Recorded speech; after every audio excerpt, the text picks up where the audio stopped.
এইখিনি মোৰ হৈ গ'ল সুইট কৰ্ণ। মছলাটো নিজৰ ওপৰত কথা, কোনে কিমান খায় দেই।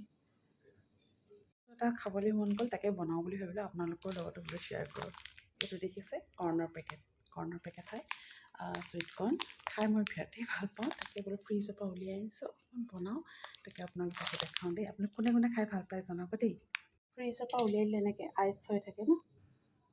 এইখিনি এতিয়া মই পানী এগিলাচ দি বইল কৰি ল'ম।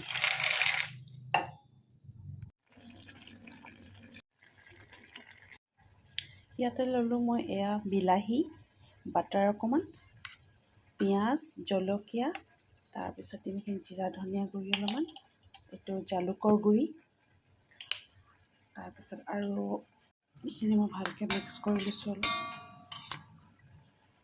এইখিনিতে দি দিম এতিয়া মই কৰ্ণখিনি, যোনখিনি বইল কৰি ৰাখিছিলোঁ যে কৰ্ণখিনি গৰম হৈ আছে। তাৰপিছত অকণ ভালকৈ লৰাই ল'লেই হ'ল।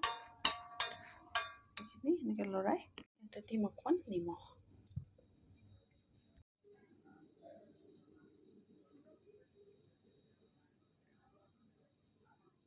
বনাই আনিলোঁ, এতিয়া বোলো অকণমান বহি লৈ খাওঁ।